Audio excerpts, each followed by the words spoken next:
Longbottom had always known his grandmother was a little bit disappointed in him. And the older he got, the more anxious he became to change that. He longed for her to realize how much more competent he was becoming. He suspected she just needed a little nudge, to be less stern and forbidding, because he thought he sometimes glimpsed a kinder person underneath her gruff exterior.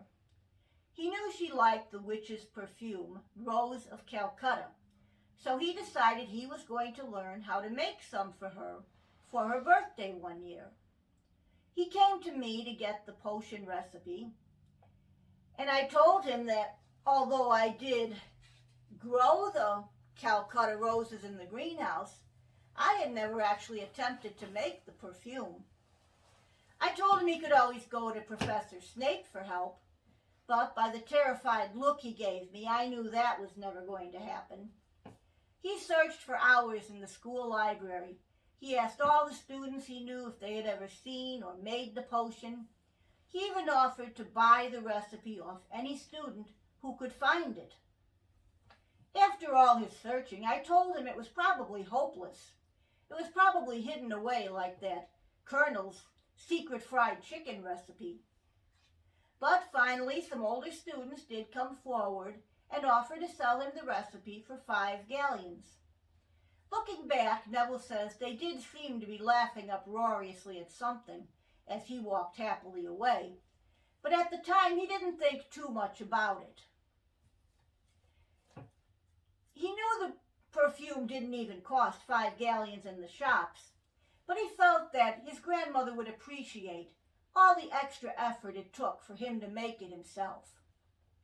I gave him a lovely Calcutta rose plant and a little recessed corner in one of the greenhouses to brew his potion, and it took him about a week to gather all the ingredients he needed and assemble it all together, and then he concealed the small cauldron behind greenhouse number 3, where it could absorb moonlight every night for 2 weeks to become condensed down into a sweet-smelling perfume. And when Neville went home for the summer holidays, he took with him a beautifully wrapped vial of that special perfume for his grandmother. I heard several strange rumors over that summer, and I couldn't wait for Neville to come back to school so I could find out what really happened. Well, Neville said, he had been a little disappointed because although his grandmother had thanked him rather stiffly for the gift, she had also added sternly that she hoped he hadn't been wasting his time making it when he should have been studying. Oh well. Life went on as usual until about a week later at breakfast. To Neville's dismay, she announced that they would be making a trip to Diagon Alley that day. She needed to visit Gringotts Bank and do some shopping. Neville disliked going shopping with his grandmother. Nothing about such a trip ever seemed to bring her any pleasure. Not the weather outside, not even the color of the bow ties worn by the Gringotts goblins. But there was nothing he could do to get out of the trip, and he was pleasantly surprised to see her dab on a little of her new perfume for the first time, just before they stepped into their fireplace. When they exited the ornate fireplace at Slug and Jigger's apothecary, she had bellowed unexpectedly, "Neville, dear, hold Granny's purse, won't you? Such a lovely day. I feel like dancing." And before Neville could even goggle at her use of the word granny, he was further amazed when she took off whirling and high-kicking down the aisle. He recognized what she was doing as Irish step dancing, although he had never seen his grandmother do anything even like that before. And she was surprisingly good at it, too. She merrily hummed the Irish washerwoman as she expertly executed the intricate steps and hops and kicks. The proprietors nervously ran after her, trying to protect their fragile items from destruction, but she just gyrated energetically out their door onto the damp cobblestones without even pausing to purchase her usual 4 jars of Nicholas Flamel's extraordinary night cream. Neville followed behind her, trying to hide behind her huge red bag and pretend he wasn't with her, he had to stop and chase down her vulture-topped hat when it flew off and landed in a tray of extra slimy slugs being sold by an old hag outside the magic menagerie. His grandmother didn't even see him trying to throw off the clinging slugs or hear the old hag's outraged cries. She just happily continued calling out greetings to her astounded acquaintances, who parted hastily to let her come boogieing through like a supersized Michael Flatley, her fox stole fluttering behind her, its eyes bugging out as if it too were confused by her strange behavior. Their trip to Gringotts Bank must have been a total disaster, because Neville refused to talk very much about it at all. He just said his grandmother now had a lifetime ban from the bank, and his great-uncle Algy would be conducting all their banking business in the future. It also appeared that several of the Gringotts goblins were now in St. Mungo's hospital, suffering from nervous breakdowns and what seemed to be a complete lack of fashion sense. It was unsure if they would ever be able to return to work or wear bow ties ever again. Poor Neville ended up chasing his grandmother through almost every shop in Diagon Alley for the next 2 hours, while she never stopped dancing long enough to make even one purchase. He finally persuaded her to sit down and have a cup of tea at the Leaky Cauldron while he finished the rest of her shopping for her. He left her happily explaining her favorite dance steps to the owner and returned to find her demonstrating those same steps on the top of the table, to the amusement of Tom and his astounded customers. Embarrassed, Neville collected her and guided her dancing steps into the fireplace while throwing flue powder over the two of them. It was a harrowing trip home.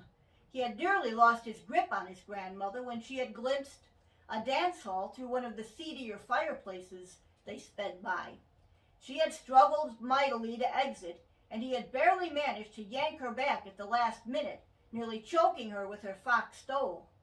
By the time he got his somewhat now miffed grandmother safely home, she was starting to run out of steam. He persuaded her to take a little nap, and while she slowly pirouetted towards her bedroom, he fell exhausted into an overstuffed armchair, depositing her hat, her purse, and all the shopping around him, and he sat there trying to figure out the strange turn of events. He idly sat there, picking off the last few remaining slugs from her bedraggled hat, and he quickly came to the conclusion that, as usual, this had to be all his fault somehow. The only thing he could think that he did differently that summer was get her the perfume, so he started to backtrack, try and figure out where it could all have gone wrong. It was then he remembered the laughing students who had sold him the potion recipe. He also vaguely recalled seeing the color green, and he realized they must have been Slytherin students. This is just the type of mean trick they would have loved to play on Neville. Although perhaps, and just as likely, he admitted to himself, he had just made a mistake while making the potion. He had always been hopeless at potions, a fact Professor Snape had never missed an opportunity to remind him of. He realized he couldn't risk grandmother using any more of that perfume. He doubted the neighbors would appreciate her high-kicking through their flower beds. So when she woke up, he had told her he was terribly sorry, but he had accidentally dropped her bottle of perfume out of her purse, and it had shattered on the cobblestones when he was shopping. She wasn't as upset as he thought she would have been. She had just said she had been pleasantly surprised that he had managed to get it all the way from school to her in one piece, and that he was a dear and clever boy for having gone to all that trouble to make it for her. She never mentioned too much about their shopping trip, just saying what an enchanting day it had been, and how happy she was not to ever have to deal with those annoying, and obviously colorblind, Gringotts goblins ever again. They even went to several trips to the botanical gardens that summer, something Neville had been urging her to do for years. And Great-Uncle Algy and Great-Aunt Edith had been pleasantly surprised when she had started accompanying them to the local dances at the nearby senior center. She had gone so far as to even offer free dance lessons to any of the elderly witches and wizards who wanted to take up a new hobby. All in all, she seemed to just have an extra lilt in her steps and a smile fluttering around her lips that summer. And best of all, her new outlook on life soon became second nature to her and never needed any other outside help to maintain. Luckily, Neville had accidentally found just the right nudge that he was looking for, and their relationship was much improved because of it. Which is not to say they never disagreed about anything. Neville flatly refused to ever learn Irish step dancing, no matter how much his grandmother coaxed him.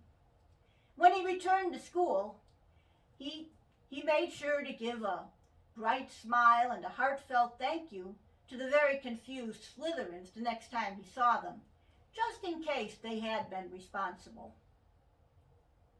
It just goes to show, sometimes the bitterest pills can have blessed effects.